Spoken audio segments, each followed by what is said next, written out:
disruptive impact control, and behavior interference. Seseorang memiliki gangguan atau masalah dalam mengendalikan perilaku mereka, dan biasanya berakhir dengan kerusakan properti atau melukai seseorang di sekitarnya. Misalnya, mereka mungkin merasa kesal dan akhirnya memukul pintu. Ada 3 faktor penyebabnya, yaitu biologi, psikologi, dan lingkungan. Faktor biologis termasuk memiliki riwayat keluarga. Selain itu, memiliki kelainan pada korteks prefrontal dan amigdala secara khusus terkait dengan gangguan ledakan intermiten. Faktor psikologis termasuk memiliki temperamen yang sulit seperti menarik diri dan tidak dapat beradaptasi dengan situasi baru, dan mengalami kesulitan dengan kepuasan yang tertunda. Faktor lingkungan termasuk pelecehan fisik atau seksual, disiplin yang keras, pengabaian atau penolakan orang tua, sering berganti pengasuh, kriminalitas orang tua, dan riwayat keluarga terkait gangguan zat adiktif. Semua gangguan ini ditandai dengan kesulitan mengendalikan emosi dan perilaku yang menyebabkan kerusakan properti atau melukai orang lain dan masalah dengan otoritas.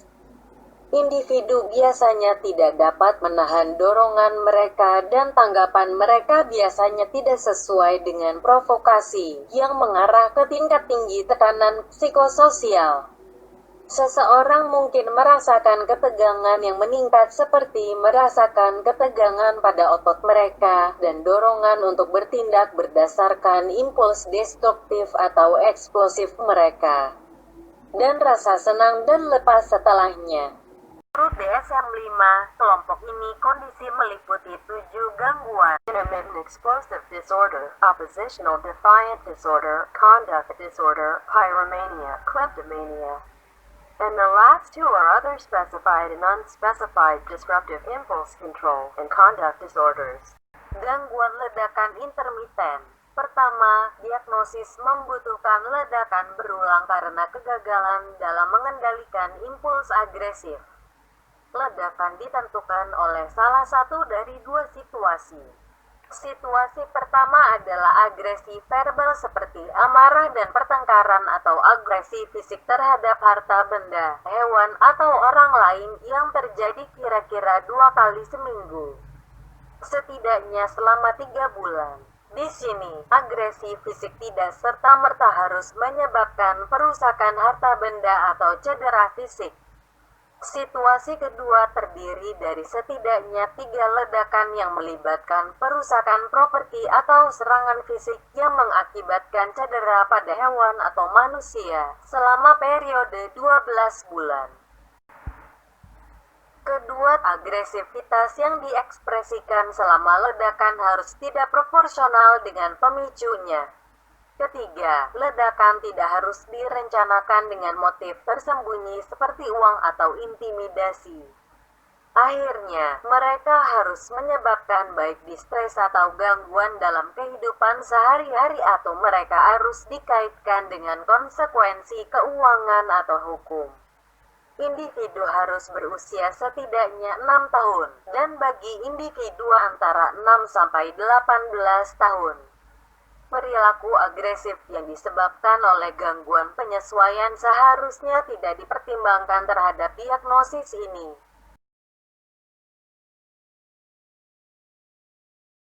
Menentang oposisi. Pertama, individu harus memiliki setidaknya 4 gejala selama setidaknya 6 bulan dari salah satu dari 3 kategori berikut: suasana hati marah atau mudah tersinggung, perilaku argumentatif atau menantang, dan dendam.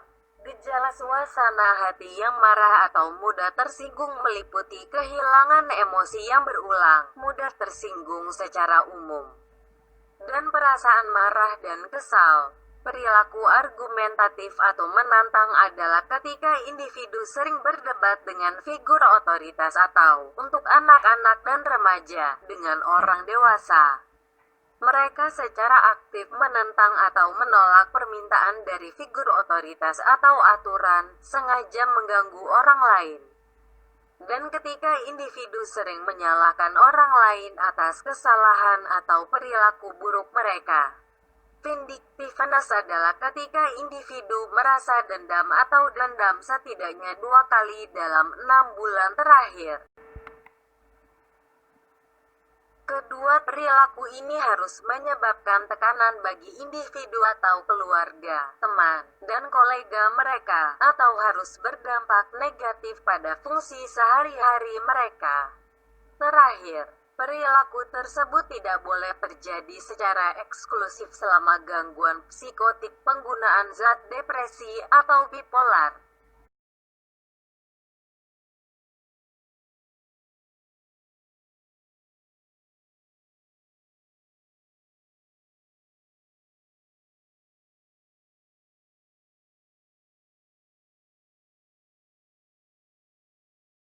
Gangguan perilaku, individu melanggar hak orang lain atau norma sosial utama. Kriteria pertama adalah perilaku yang melanggar norma atau aturan utama masyarakat. Hal ini ditunjukkan oleh setidaknya 3 dari 15 kriteria berikut yang dikelompokkan ke dalam 4 kategori, terjadi dalam 12 bulan terakhir. Dengan setidaknya 1 kriteria hadir dalam 6 bulan terakhir.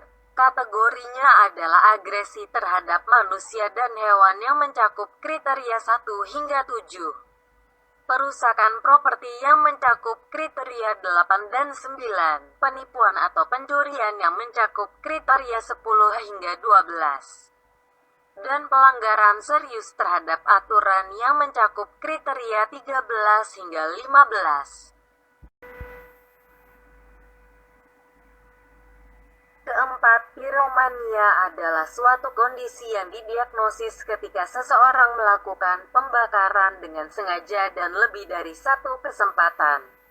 Kedua, mereka merasakan hal-hal seperti ketegangan atau perasaan terangsang seperti kegembiraan atau kegembiraan sebelum bertindak. Ketiga, mereka terpesona, tertarik pada ingin tahu tentang atau tertarik pada api dalam berbagai situasi. Keempat, mereka merasakan kesenangan, kepuasan, atau kelegaan saat menyalakan api atau menyaksikan akibat dari kebakaran. Misalnya, seseorang mungkin membakar hutan dan merasakan kegembiraan saat melihat orang-orang mencoba memadamkannya. Kelima, membakar barang-barang hendaknya tidak dilakukan demi uang, sebagai ekspresi ideologi sosiopolitik, untuk menyembunyikan aktivitas kriminal, untuk mengungkapkan kemarahan atau balas dendam, untuk meningkatkan keadaan hidup seseorang seperti ketika orang membakar rumah mereka untuk mendapatkan uang asuransi, sebagai respons terhadap delusi atau halusinasi. Atau karena gangguan penilaian seperti pada gangguan neurokognitif atau keracunan zat. Dan terakhir, pengaturan kebakaran tidak boleh dijelaskan dengan lebih baik oleh gangguan perilaku atau gangguan kepribadian antisosial di mana ada pola umum perilaku antisosial. Atau dengan episode mania di mana kebakaran terjadi secara eksklusif selama episode dan tidak terkait dengan kepuasan.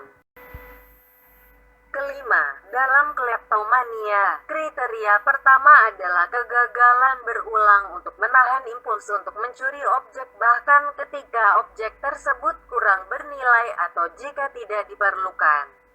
Kedua, individu harus merasakan ketegangan yang meningkat tepat sebelum pencurian. Selanjutnya, individu tersebut harus merasakan kesenangan, kepuasan, atau kelegaan saat mencuri.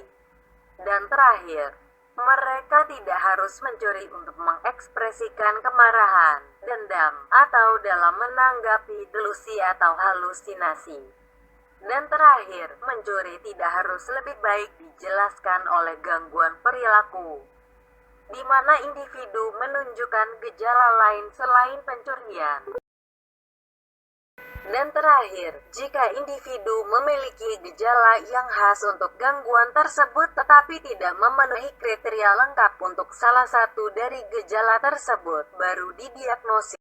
Other specified disruptive impulse control and conduct disorder. Jika alasan khusus presentasi tidak memenuhi kriteria diidentifikasi. Dan terakhir, Unspecified disruptive impulse control and conduct disorder. mengikuti aturan yang sama, kecuali alasan kriteria tidak terpenuhi tidak ditentukan.